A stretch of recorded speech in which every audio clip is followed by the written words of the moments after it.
இன்னும் என்னக்கா யோசிக்கிற?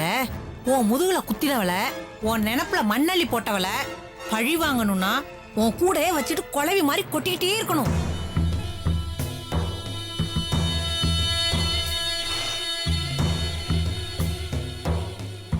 இன்னைக்கு தாங்குறவங்கள வச்சு நாளைக்கு போடி வெளிலன்னு தலைமுடிய பிடிச்சு தள்ள வைக்கணும்.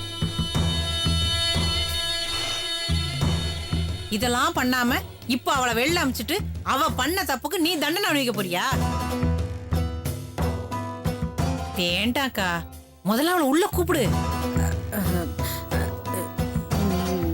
இல்ல மீனாட்சி, எனக்கு அவ மூஞ்சிய பாக்குறதுக்கே வெறுப்பா இருக்கு.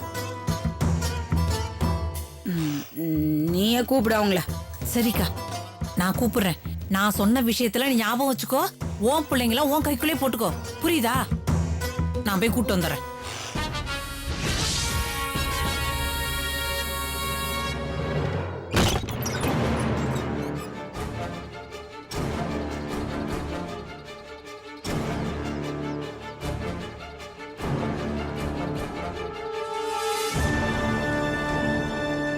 எல்லாரும் உள்ள வாங்க,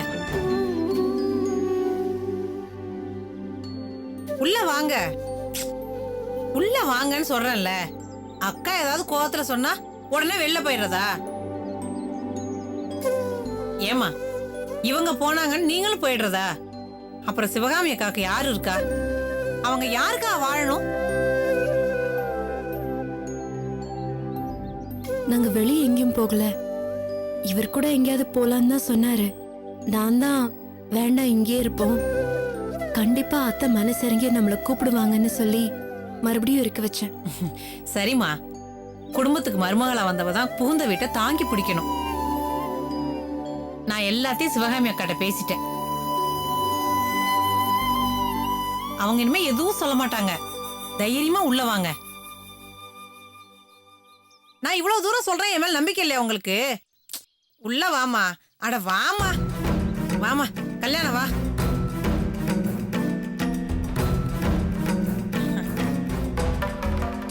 அக்கா வாக்கா, வாக்கா.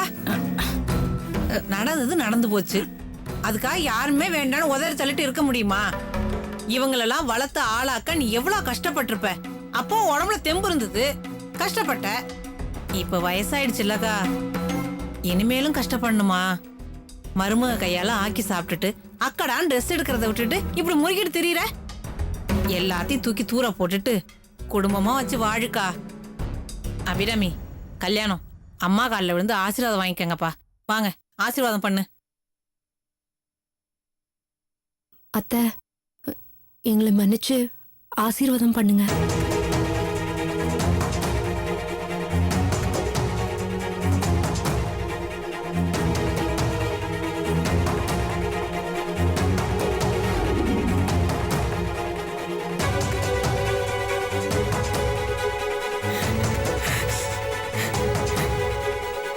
இனிமே பாரியா என் ஆட்டத்தை. என் பிள்ளைங்களை பிரிச்சு அவ பக்கம் வச்சிருக்கால, அவளுங்களை வச்சு அவ கழுத்தை பிடிச்சு தள்ள வைக்கிறையா? நீ செத்தும் தெய்வமா இருந்து எல்லாத்தையும் பார்த்துக்கிட்டு இருக்கல, இதையும் நீ பார்க்கதான் போற பாரு.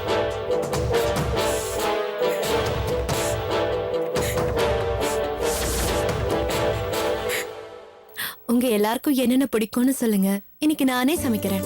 வேண்டாம் அண்ணி, நானே சமைக்கிறேன். நீங்க புது பொண்ணு, இன்னைக்கு தானே வீட்டுக்கு வந்திருக்கீங்க. எந்தெந்த பொருள் எந்தெந்த இடத்துல இருக்குன்னு தெரியாதுல, நானே சமைக்கிறேன். போச்சுடா, அண்ணி சமைக்கிறாங்கன்னு சொன்ன உடனே இன்னைக்கு நைட்டாவது நல்ல டிஃபன் கிடைக்கும்னு ஆசைப்பட்டேன். அதையும் கெடுத்துட்டியா? போ. ஏய், என்னடி பேசுற? இத்தனை நாள் அத கொண்டா இத கொண்டா நீ எல்லாத்தையும் சப்பு கொட்டி சாப்பிட்டுட்டு இப்ப அப்படியே மாத்தி பேசுற. வேற என்ன பண்றது? நல்லா இல்லன்னு அப்பவே சொல்லிருந்தா ஒண்ணு சாப்பாடு கட்டா இருக்கும், இல்ல சாப்பாடு வேலையெல்லாம் வந்து எங்க தலையில விழுந்திருக்கோம். அதான் நாங்க நல்லா இருக்குன்னு சொல்லி நடிச்சோம். அட பாவிகளா! அண்ணி வந்ததும் என் சமையலும் அம்மா சமையலும் நல்லா இல்லன்னு ஆயிடுச்சா? பாத்துக்கிறேன். விடு பெரியநாயகி, இன்னைக்கு என் கையால சமைச்சு சாப்பிட்டுதான் பாருங்களேன். அண்ணி, நீங்க சொல்றீங்கன்ற ஒரே ஒரு வார்த்தைக்காக இதுங்களை சும்மா விடுறேன். உங்க சமையல இன்னைக்கு டெஸ்ட் பண்ணிடலாம். அக்கா, அது டெஸ்ட் இல்ல, டேஸ்ட் பண்ண போறேன்னு சொல்லணும். குத்தனா எப்ப பாரு திண்டிய பத்தி தான் ஞாபகமா? நீங்க வேணா பாத்துட்டே இருங்க. அண்ணி சமையல பார்த்து நான் கத்துக்கிட்டு அதுக்கப்புறம் உங்க 3 பேர்கிட்ட பேசிக்கிறேன். பாரா, நீங்க மட்டும் தான் கத்துப்பீங்களா? நாங்கெல்லாம் கத்துக்க மாட்டோமா? அண்ணி, நீங்க வாங்க, என் கூட வாங்க. அதுக்கு வேண்டாம். ஏன் வேண்டாம்? நாம தான் சமைக்கணும் கண்டிப்பா. அண்ணி நில்லுங்க. நீங்க அக்காக்கு சொல்லி தரதை விட எங்களுக்கு தான் நிறைய சொல்லி தரணும். ஏன்னா அக்காவை விட நாங்க நல்லா சமைக்கணும். அதெல்லாம் முடியாது. ரெண்டு பேருக்கும் சரிசமமா தான். நம்ம பேசிட்டு இருக்காம சமையல் வேலை ஆரம்பிச்சு.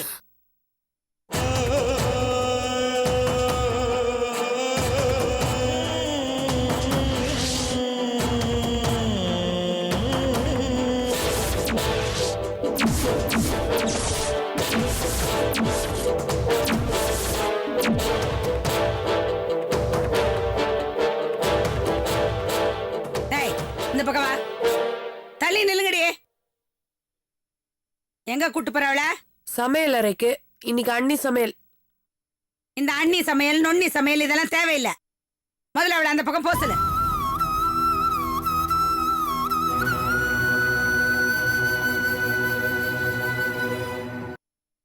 என்னடி முழிக்கிறீங்க? இவ ஒண்ணு சமைக்க தேவையில்லை. அத்தை, இன்னைக்கு நானே எல்லாருக்கும் சமைக்கிறேன் அத்தை. உன் கையால நான் பச்சை தண்ணி கூட குடிக்க மாட்டேன்.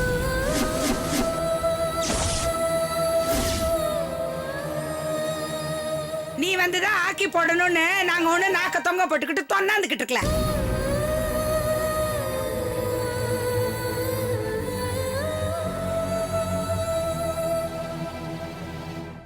என் பிள்ளைங்களுக்கு என்ன வசிய மருந்து வச்சுட்டியோ உன்னையே சுத்தி சுத்தி வந்துகிட்டு இருக்காளுங்க. அதே மாதிரி சாப்பாட்டுல எனக்கும் மருந்து வச்சு உன் காலடியிலேயே போட்டுக்கலான்னு பாக்குறியா நீ?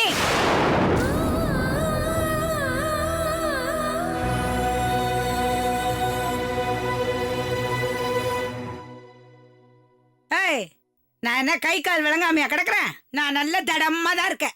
1000 பேருக்கு நான் ஆக்கி போடுவேன். ஆனா உன் கையால ஒரு பருக்க கூட சாப்பிட மாட்டேன்.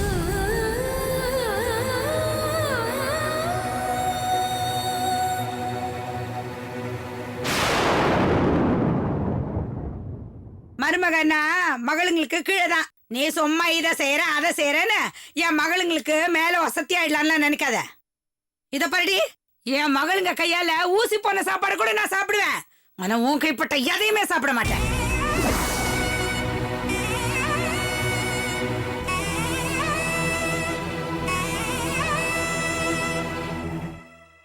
அம்மா, இப்ப எதுக்கு தேவையில்லாம பேசிட்டு இருக்க?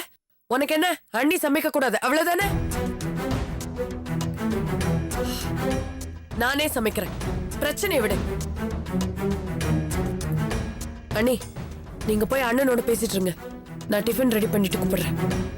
போங்க நீ.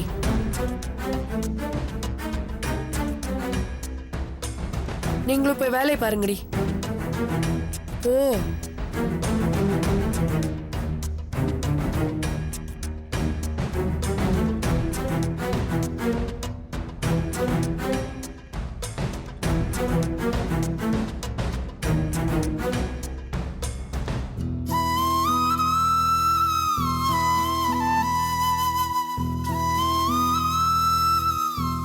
அபிராமி,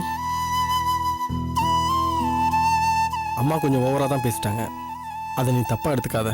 சச்சா, உரிமை இருக்கிறவங்க மேலதானுங்க கோவிச்சுக்க முடியும். அப்படி பார்த்தா அத்தை என்கிட்ட மருமகங்கிற உரிமையில தானே கோவிச்சுக்கிட்டாங்க. அது எப்படி நான் தப்பா எடுத்துக்க முடியும்? இல்லை, எனக்கே அம்மா பேசுகிற வார்த்தைங்கெல்லாம் கேட்கும்போது ரொம்ப சங்கடமாக இருந்துச்சு. என்னங்க நீங்க ஆத்திரத்துல பேசும்போது வார்த்தைங்க கொஞ்சம் கூட குறையதான் வரும். அத போய் பெருசுப்படுத்தலாமா? எனக்கு அத்தை மனசுல இடம் பிடிக்கணும், அதுக்கு என்ன வழின்னு யோசிச்சுட்டு இருக்கேன். நீங்க வேற சின்ன விஷயத்தெல்லாம் பெருசா எடுத்துட்டு இருக்கீங்க.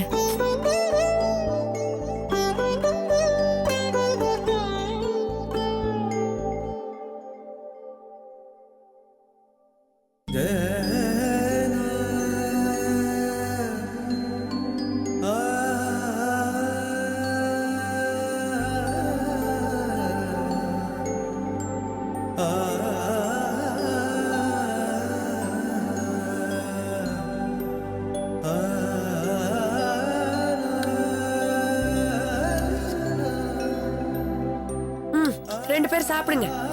நாங்க மட்டும் தான் சாப்பிடுறதா? நம்ம எல்லாரும் சேர்ந்து உட்கார்ந்து சேர்ந்து சாப்பிடுறோம். உட்காந்து சாப்பிடுறதா? அண்ணி, நீங்க 2 பேரும் தான் புதுசா கல்யாணம் ஆனவங்க. நீங்க 2 பேரும் தான் ஜோடியா உட்காந்து சாப்பிடணும். என்னக்கா பாத்துட்டே இருக்க? ஊத்துக்கா இன்னும் கொஞ்சம். தோ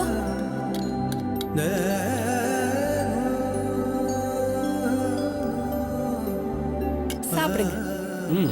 ஐயோ, பாத்தியா? அண்ணன் பெர்மிஷன் கொடுத்தாதான் அண்ணி இலையிலேயே கை வைப்பாங்களாமா. நல்லா சாப்பிடுங்க நீ. அண்ணா, வெக்கப்படாம எப்பவும் போல 10 தோசை சாப்பிடு. அண்ணி கண்டுக்க மாட்டாங்க. ஓடி வாங்க. என்ன 2 பேரும் தோசையை வச்சு ஏதோ பூச்சி புடிச்சிட்டு இருக்கீங்க? நல்லா எடுத்து அள்ளி வாயில போடுங்க. அண்ணி, சட்னி நல்லா இருக்கா? ரொம்ப நல்லா இருக்கு. அண்ணி, என்ன நீ இப்படி சாப்பிடுறீங்க? வேற எப்படி சாப்பிடணும்? சரியா போச்சு போங்க. அண்ணனுக்கு தான் ரொமான்ஸ் தெரியலனா உங்களுக்கு ரொமான்ஸ் தெரியலையா? நான் கத்து கொடுக்கறேன். இந்த தோசை இருக்குல்ல, இதை எடுத்து அண்ணன் இலையில இப்படி வச்சு குழப்பி இப்படி சாப்பிடணும். சும்மா இரு, விளையாடாத. அத்தை இருக்காங்கல்ல. அத்தையில கண்டுக்க மாட்டாங்க. நீங்க சாப்பிடுங்க அண்ணி. எனக்கு வேணாம். ஐயோ, சாப்பிடுங்க. ஐயோ, ஐயோ, அண்ணி, வேணாம்னு சாப்பிடாதீங்க. அக்கா, இதெல்லாம் வேலைக்கு ஆகாதுக்கா. நீ சொன்னதை செஞ்சிரு. நான் தான் சொன்னேன்ல. என்ன சொன்னாங்க? கொஞ்சம் இரு. அக்கா இப்ப செஞ்சு காமிப்பாங்க பாரு. அக்கா,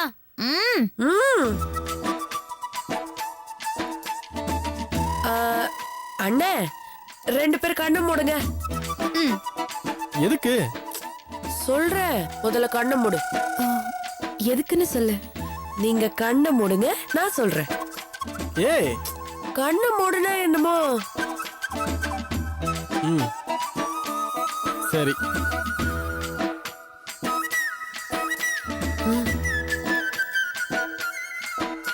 அப்படியே கண்ணை மூடி இருக்கணும், சரியா? ம், கண்ணை திறந்தீங்க, 2 பேர் மண்டையிலையும் குட்டிடுவேன். இப்ப 2 பேர் கண்ணை திறக்கலாம்.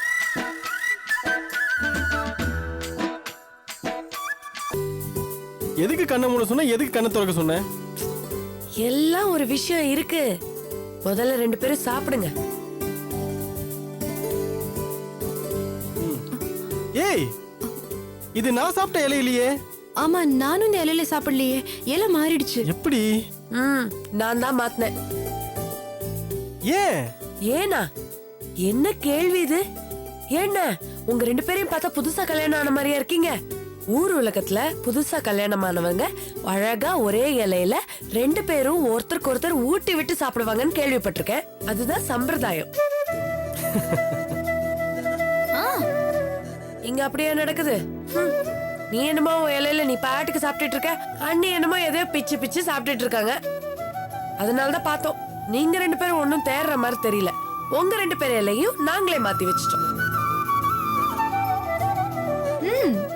இப்போ உங்க 2 பேருக்கும் வேற வழியே இல்ல, தப்பிக்கவே முடியாது.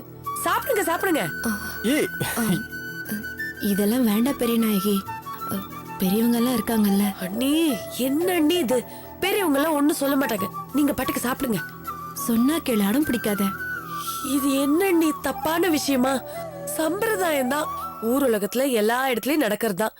நீங்க 2 பேரும் நியாயமா ஒருத்தருக்கு ஒருத்தர் ஊட்டி விடணும். நீங்க பண்ண மாட்டேங்கிறீங்க. நீ இலைய மாத்தி வச்சா அதுக்கும் இப்படி பண்றீங்களா அண்ணி? ப்ளீஸ் சாப்பிடு.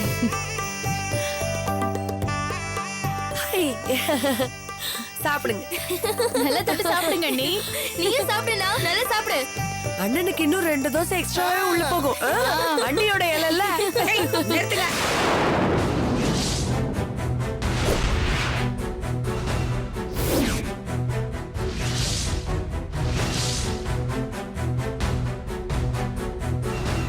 ஏய், என்னடி நடக்குது இந்த வீட்ல? வீடா என்ன நினைச்சீங்க இத? எல்லாரும் சேர்ந்து உட்காந்து கூத்தடிச்சிட்டு இருக்கீங்களா?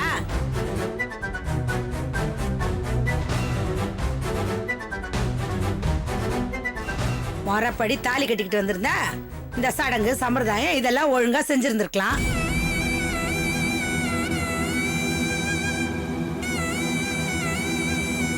இவ செஞ்சிருக்கிற காரியத்துக்கு இது ஒண்ணுதான் குறைச்சல். ஏய், எந்திரிச்சு பாங்கடி. கூத்தடிக்கிறாளுங்க, வெக்கமே இல்லாம.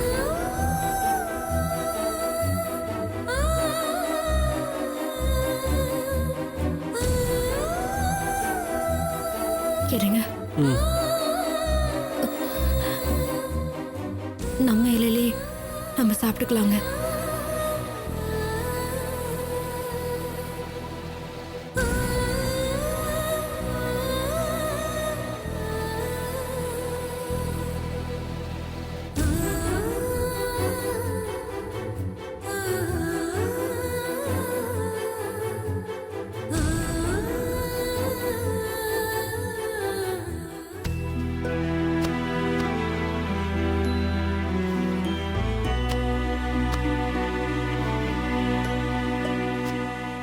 இந்தடி பெரிய நாயகி, ஏண்டி நானும் அப்பையில இருந்து பாத்துட்டே இருக்கேன். என்னமோ ஆளுக்கு தெற்கையும் வடக்கையும் நடந்துகிட்டே இருக்கீங்க. என்னடி ஆச்சு உங்களுக்கு? நேரமாவது வந்து ஒருத்தரும் படுக்க வரலையா? ஒன்னதாண்டி கேக்குறேன், ஏன் நெளியிற? இல்லம்மா, அண்ணிய ரெடி பண்ணிட்டு இருந்தேன். என்னத ரெடி பண்றீங்களா? எதுக்கு? என்னம்மா, இன்னைக்கு அண்ணனுக்கும் அண்ணிக்கும். ஏய், நிறுத்துறே. இவ ரெடி பண்றாள். எங்கடியாமா? அண்ணன் ரூம்ல இருக்கு. ஏய், கல்யாணம் கல்யாணம். என்னம்மா?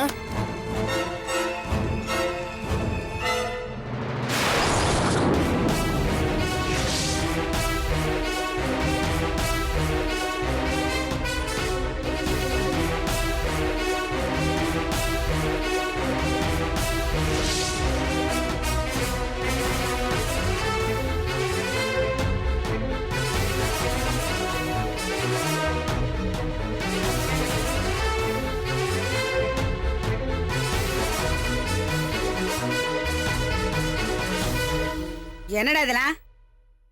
இவ என்னென்னமோ சொல்றா.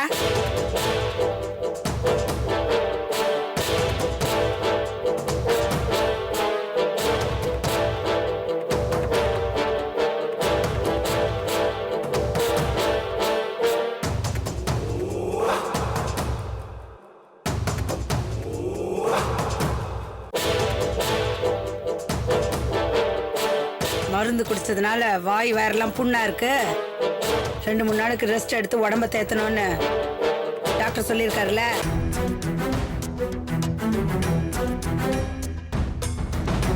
அதுக்குள்ள என்ன அவசரம்?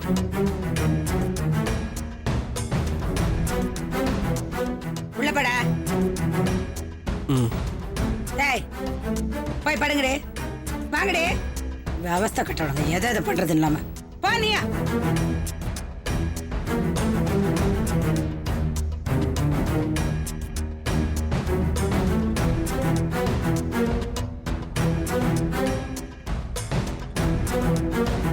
அத்தை சொல்றதும் சரிதாங்க. நான் அவங்களோடவே படுத்துக்கிறேன். அபிராமி, உனக்கு ஒன்றும் டிசப்பாயின்மெண்ட் ஆகலையே? சேச்சே, இதுல டிசப்பாயின்மெண்ட்க்கு என்ன இருக்கு? எனக்கும் இங்கே எதுவும் தெரியுங்க. நீங்க போய் படுத்துக்கங்க. Good night. Good night.